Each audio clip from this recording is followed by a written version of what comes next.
Estamos aqui no programa Café com a Câmara, hoje com o senhor José Vitorelli. Ele é formado em Administração de Empresa pela FAAP São Paulo, MBA pela FIA USP. Ele faz parte da CIESP-FIESP, a parte da Diretoria em Relações Internacionais, e da Associação Comercial de Guarulhos. Ele é vice-presidente e também faz parte das relações internacionais dessa associação. Bem-vindo aqui ao programa, José Vitorelli. Muito obrigado, Patrícia, pelo convite.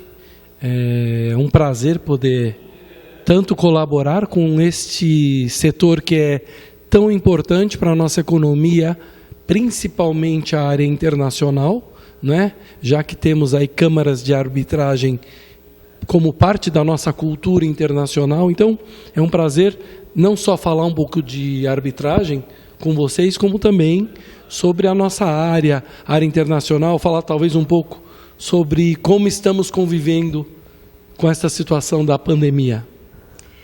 Vitorelli, como que está o comércio exterior em Guarulhos? A gente mora aqui em Guarulhos, a Câmara é de Guarulhos, né? Sim. Como que está convivendo a área de comércio exterior que foi tão afetada pelo Covid em relação, principalmente ao aeroporto que a gente tem na cidade, né? Perfeito. Nós, claro, desde que começou essa pandemia, mais ou menos 6 meses e meio atrás, começou justamente na área internacional. Então a pandemia começa numa região da China, Wuhan, num mercado localizado, e ela começa a se espalhar em novembro, dezembro. A notícia chegou de forma global, porém não foi totalmente considerada. Ela vem se espalhando e no Brasil, há mais ou menos 100 dias, nós tivemos a eclosão da pandemia no país e você pode imaginar o que aconteceu, ou seja, a redução, primeiro o fechamento das fábricas da China, que é um dos nossos maiores parceiros internacionais. Após isso, o fechamento das indústrias e da economia europeia. Na sequência, os maiores mercados, incluindo o mercado americano.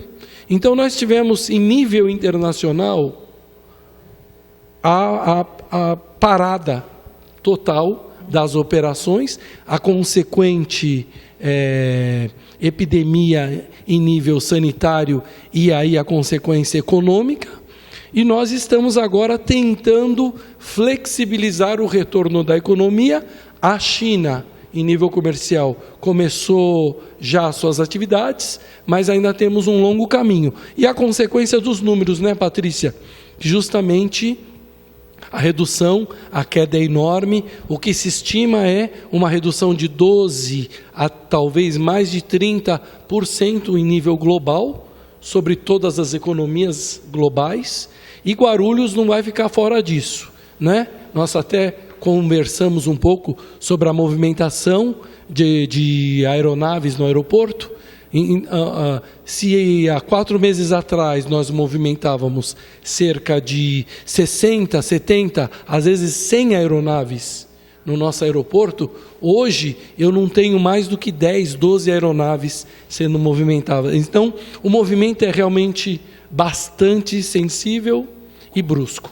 Então ficaram só alguns nichos realmente, a parte de cargas, e só alguns nichos que ainda tem alguma movimentação, como você estava me comentando, a parte de medicamentos. Sim. São nichos que ainda conseguem permanecer funcionando, mas fora disso o resto está realmente tudo parado, né? Sim, exatamente. Então o que nós temos hoje? Nós temos apenas, e devido à pandemia, nós temos setores estratégicos e de demanda às necessidades essenciais. Médico hospitalar, né? Temos, por conta da pandemia, todos nós sabemos que hoje estamos praticamente trabalhando a partir das nossas casas. Então, a demanda por infraestrutura de telecomunicações cresceu absurdamente, a demanda por... Perdão. As webcams desapareceram de uma hora para outra. A demanda, então, tudo que está ligado a essa necessidade de isolamento, então nós temos um aumento de importação de meios digitais, de equipamentos, temos um grande aumento de infraestrutura, setores de telecomunicações, então, setor do 4G, do 5G, que a gente está vendo uma expansão, setor de energia renovável. A gente tem tido muitos projetos de energia solar pelo interior do Brasil. Para quê? Para reduzir custos de energia, porque os custos realmente são altos, né? Sim. Então, nós vemos uma consequência da necessidade de todos os habitantes, tanto Brasil, internacionalmente, em se readaptar a essa nova condição. De certa forma, o uso de fazer reuniões que antes não era comum, né, digitalmente, à distância, hoje passou a ser uma coisa bem comum. No comércio exterior é comum porque uma pessoa está aqui e a outra está lá na China, né? Mas o dia a dia hoje ficou comum, psicólogo, enfim, todos, né, fazerem por internet. Você precisa também ter a energia, tudo funcionando, né? E como que a ideia de ter o aeroporto, isso ter reduzido tanto, como que o aeroporto, a empresa de lá está sustentando, como que eles estão fazendo, porque a redução foi muito drástica no aeroporto, né? E a gente sabe que lá tem lojas, lá tem muitos funcionários. O que aconteceu com toda essa estrutura e como que eles estão funcionando, né? Sim.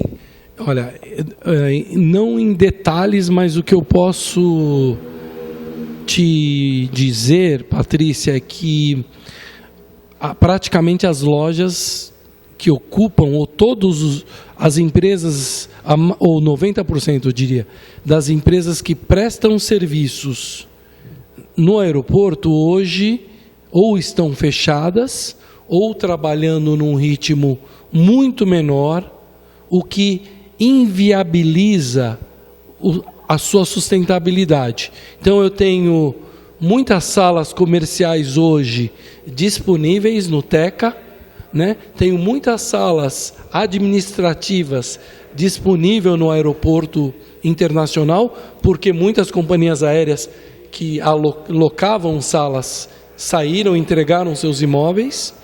E nós temos aí, o mais triste, eu diria, é o negócio em si, né? Então, aquele empreendedor que vendia o pão de queijo, né? Ele, imagina, não consegue mais, né? Os restaurantes, de uma maneira geral, imagine o investimento no Terminal 3, recém-inaugurado há poucos anos, né? Foi uma estrutura de um valor muito alto. Então, as consequências são praticamente em toda a cadeia, né? Certo. E nós esperamos que se retome, mas o cenário indica que provavelmente isso se estenderá para os próximos meses.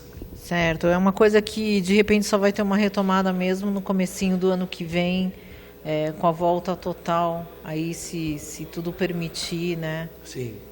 Eu creio que talvez agora a retomada flexível, sim, como está sendo anunciado pelo nosso prefeito e também pelo governo do estado, né? A gente tem ainda aquela questão de graduação, alguns setores. Estamos trabalhando forte, inclusive, nas nossas entidades, no CIESP e na Associação Comercial, em parceria e juntos com as secretarias da prefeitura. Mas a gente, claro, depende também das determinações do governo do estado. Mas esperamos que a flexibilização ocorra, mas, inclusive, eu trouxe aqui para você uma pesquisa, sim, que nós fizemos junto aos empreendedores de Guarulhos. A expectativa dos empreendedores é de que a melhoria ela acontecerá a partir de 2021. Ela vai ser gradual, mas a partir de 2021. Inclusive, a gente está falando aqui, e eu e a Patrícia corroboramos de que os números são importantes. Caso os senhores que estão assistindo queiram ter acesso aos números, aos dados, nós ficamos à disposição. E como que estava Guarulhos, a parte industrial, antes da pandemia? Como que era a visão? Porque as pessoas, às vezes a gente fala de Guarulhos, eles falam do aeroporto internacional, mas poucas pessoas conhecem que a gente tem uma estrutura maravilhosa aqui, com muitas indústrias, a gente tem um setor industrial muito forte na cidade, né? Sim. E falando um pouquinho de números, eu queria que você me comentasse de novo, como que é a cidade de Guarulhos a nível de números e essa parte industrial, como que ela ajuda a posicionar a cidade num ranking muito bom, né? Sim, na verdade, Guarulhos é considerada, em termos da 8ª ou 9ª maior economia industrial do Brasil, não é? E nós estamos hoje com celeiros de grandes empresas ligadas ao setor automotivo, setor químico, setor farmacêutico, setor de energia, né? Eu tenho pequenas e médias empresas que fornecem para as grandes de vários setores, né? Tem o setor de serviços muito forte também e, logicamente, por sermos hoje a 2ª maior arrecadação em nível de ICMS do Estado, nós temos um comércio extremamente pujante. Nós somos, né, a 2ª maior arrecadação fora a capital. Então, somos maiores, por exemplo, do que Campinas, né, com todo respeito. Mas nós sabemos que o impacto tem sido muito forte devido a essa pandemia. Sim, o impacto tanto nas indústrias, nos seus funcionários, no andamento do dia a dia, né? Falando um pouquinho da cidade de novo, a cidade de Guarulhos é uma grande metrópole, eu acho que a gente tem já quase 1,5 milhão de habitantes, né? Sim. Então, vamos agora para um intervalo para os nossos comerciais e já voltamos. Você, construtora, quer validar o método construtivo que mais cresce no Brasil? A Argamassa Biomassa é um produto que segue as normas 15575 e 16590. Agora sua obra vai ficar 40% mais barata, 4 vezes mais rápida. O produto segue todos os requisitos normativos e sua obra muito mais limpa. São mais de 4,5 milhões de metros quadrados construídos e estamos com uma política especial para você ser nosso parceiro. Quer saber mais? Clique ou entre em contato conosco. Voltamos com Café com a Câmara. Estamos aqui com o senhor Vitorelli. Vitorelli, como que fica a parte de uso de cláusula arbitral nos contratos de comércio exterior? Falando um pouquinho antes da pandemia, eles estavam sendo usados em Guarulhos, não é uma coisa muito usada ainda? Perfeito. É uma excelente pergunta, né? Olhando para a questão da dinâmica do comércio internacional e a história que nós temos como país, indica que estamos ainda muito aquém da realidade de arbitragem no nível internacional. Não podemos esquecer que a arbitragem, ela remota da Idade Média, não é isso? E ela vem antes do que é o direito em si, institucionalizado. Porém, países como os europeus, né, até os americanos hoje, perceberam a dinâmica porque são países essencialmente globalizados já, que sempre exportaram, sempre precisaram ter a sua perspectiva de negócios acima de tudo. E o nosso país, por uma cultura conservadora, só se abriu oficialmente com a abertura dos portos em 1808, com a vinda de Dom João, e a abertura dos portos com a arbitragem do conceito de comércio marítimo. Mas desde 1824 até 1996, nós ficamos num período extremamente fechado. O Brasil era visto com muito preconceito, porque nós não somos abertos a negócios internacionais. E faz sentido, Patrícia, porque se nós, hoje, o Brasil, ele é considerado a 9ª economia do mundo, e só tem 1% do PIB global, mostra que nós somos fechados. Sim. Né? Então a gente tem muito o que fazer em termos de arbitragem, mas a sua pergunta foi como está sendo, não é isso? Exato. Então, eu te diria que antes da pandemia vinha numa dinâmica muito interessante, com a formação desde a lei de 1996, com o Marco Maciel abrindo, e nós, inclusive, através da Fiesp, abrimos uma Câmara de Arbitragem, pensando nos grandes setores, nas negociações internacionais. Então, nós vimos numa dinâmica muito positiva para a arbitragem. Inclusive, eu queria te parabenizar. A Fiesp foi a primeira Câmara de Arbitragem no Brasil, né? Sim. E ela foi colocada principalmente pela área industrial, né? Que precisava, aquilo que a gente fala, né? A indústria, o comércio internacional, ele precisa de uma certa dinâmica. Sim. E foi através deles que a lei foi possível no Brasil e que houve a primeira Câmara na Fiesp. E eles estão fazendo, inclusive, 26 anos de vida já, né? Sim, então, parabéns para a entidade por ter feito esse primeiro passo aqui no Brasil, né? Mas eu acho muito importante de pouco a pouco as pessoas irem, os empresários, os industriais, irem colocando a cláusula, porque é uma forma de você resolver o conflito no momento que existe ou no momento de uma crise muito rápida. E geralmente os árbitros, eles têm o conhecimento do negócio, essa é a grande diferença, né? Sim. Então, na verdade, você vai estar lá não como uma pessoa de autoentendimento jurídico, mas de autoentendimento do negócio em si, né? Perfeito, eu acho que é um ponto muito interessante, né? Bom, estou falando como especialista, né? E na verdade, eu não tenho o que falar, a não ser que, sem arbitragem, nós não teremos agilidade, na linguagem jurídica, celeridade nos processos. Então, os negócios internacionais, vendo nessa perspectiva, sem as câmaras de arbitragem, eles ficam muito difíceis. Porque você imagina, eu sou um exportador brasileiro, e eu vou mandar manganês, minério de manganês para a China. Eu tenho milhares de toneladas para mandar. Estabeleço um contrato. Se eu não estabelecer neste meu contrato a cláusula, o foro de arbitragem, eu corro o risco de que, havendo alguma má interpretação, ou eu fico sujeito à legislação dos chineses. E você conhece a legislação dos chineses? Não. Não, ninguém aqui conhece, não é? Exato. E eu também conheço pouco. Então, significa que nós, brasileiros, exportadores, ficamos descobertos.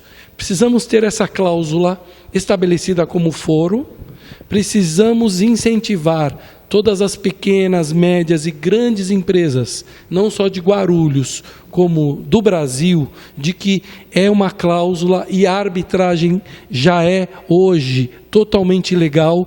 Toda arbitragem culmina com um título executivo, então ela tem valor. É importante que se perca o preconceito sobre essa questão.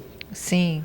E falando sobre a arbitragem internacional, é importante também, não só na negociação em si, mas é que existe uma lei do comércio. Quando você é usada para o comércio, existe uma lei específica na arbitragem. Então, os árbitros, eles se regem por essa lei da Unicentral. Então, você tem uma lei internacional que você consegue, para que cada árbitro não precise conhecer a lei do país, né? Sim. Então, a gente segue uma lei internacional. Eu acho que as pessoas que estão escutando aqui, que são controllers, fica fácil. Quando a gente precisa ler um balanço internacional, ele está sempre baseado na FASB 52. Então, é mais ou menos a mesma coisa. O árbitro internacional, ele tem uma lei internacional onde a gente consegue se entender no mesmo idioma, digamos assim. Como quando a gente pega um balanço internacional, que ele precisa estar no FASB 52 para que a gente tenha essa conversão num idioma único, né? Então, acho que essa é uma grande diferença que dá esse auxílio à indústria, a quem estiver fazendo a exportação e importação, né? Porque existe uma lei única que já mais de 200 países aderiram a essa lei, né? Sim, exatamente. O que você colocou é muito interessante. Nós sabemos que o respaldo existe, inclusive nas cortes internacionais, né? Exato. Você comentou da Unitral, né? Que é regida pela ONU, Sim. não é? Então nós temos toda o respaldo desde a ONU, que estabelece seu tribunal maior, e temos Haia também, sim, né? Sim. Que é a Convenção de Haia, através desse tribunal maior, em caso de disputas, não podemos esquecer, por exemplo, o caso da Embraer no passado. Se não fosse uma vertente de arbitragem, a Embraer provavelmente não seria a empresa que ela se tornou, porque ela foi combatida, e a Embraer é uma empresa vizinha nossa, né? São José, sim. Né?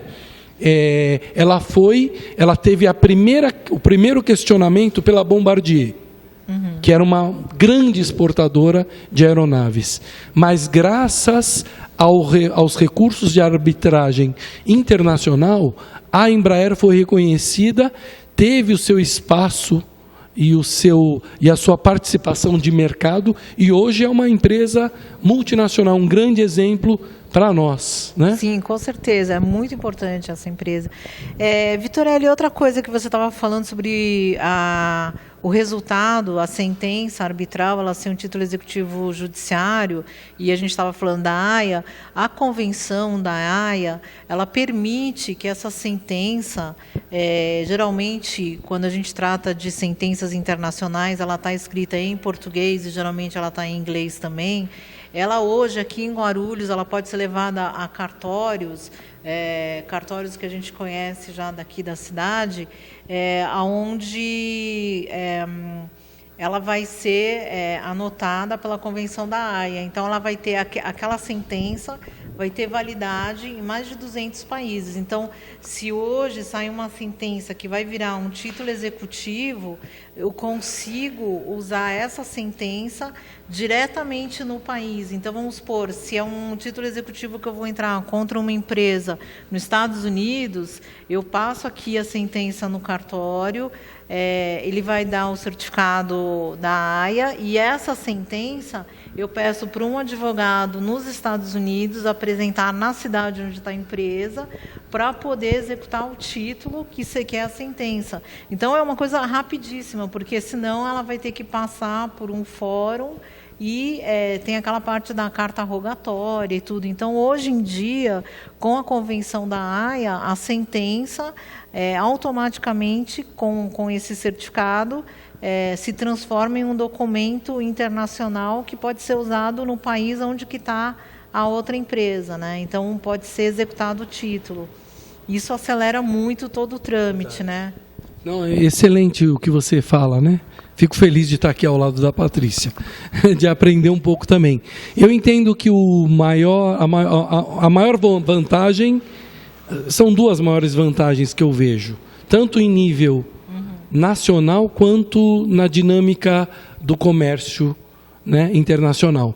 Essa questão da celeridade, né, e questão também do tempo, que é na média 180 dias, não é isso? Isso. 180 dias. Imagina você ficar parado num tribunal, numa instância que nunca vai chegar no país de destino, você fica anos, né? Na verdade, Vitorelli, quando vem o conflito, você consegue colocar o prazo máximo são 6 meses, mas existem alguns casos em comércio exterior que eles colocam 24 horas, 2 dias com o prazo máximo para sair a sentença. Então, você tem essa possibilidade também na hora do conflito de você pedir às partes um prazo muito menor. O prazo máximo, por lei, né, são 6 meses. Perfeito, é isso mesmo. São 6 meses, é o que você falou. Imagina, eu estou com um navio, com um container parado, e por uma questão de uma cláusula, ele não é desovado, não pode ser desembarcado. Se não houvesse essa possibilidade de negociação via arbitral em 24 horas, provavelmente, imagina os custos impostos ao importador ou ao exportador. Então, eu creio que esse é o único caminho, um dos melhores caminhos para para que se torne dinâmico a resolução de grandes negócios internacionais. E ela é recorrível, né? Então é uma sentença que sai e ela é recorrível no prazo que as partes derem em menos de 6 meses, né? Vitorelli, eu gostaria agora que você deixasse uma mensagem para o público, principalmente uma mensagem positiva, né? Que claro. Foi só uma crise que está passando, né? Como todas as crises que já passaram, né? Perfeito. E que logo, logo a gente vai estar aí, todo mundo podendo se abraçar e as coisas vão voltar ao normal, né? Claro, claro. Bom, muito obrigado, né? Primeiro agradecer a todos, agradecer às nossas entidades, ao CIESP, né, na pessoa do Maurício Colim, nosso diretor-geral, ao Silvio Alves, presidente da Associação Comercial. A minha mensagem vai no sentido da colaboração, não é? Estamos ainda passando por uma questão de resolver a crise que é sanitária. Não temos uma cura para essa questão, mas precisamos sobreviver. Então, eu creio que a sobrevivência vai depender da união, dos nossos esforços. Não há garantias de que nós sairemos vencedores, mas com a colaboração, eu tenho a certeza que nós sobreviveremos. Então, existe grande potencial. Fica essa mensagem a todos. Muito obrigado. Muito obrigada, Vitorelli. Estamos encerrando o programa Café com a Câmara. Obrigada.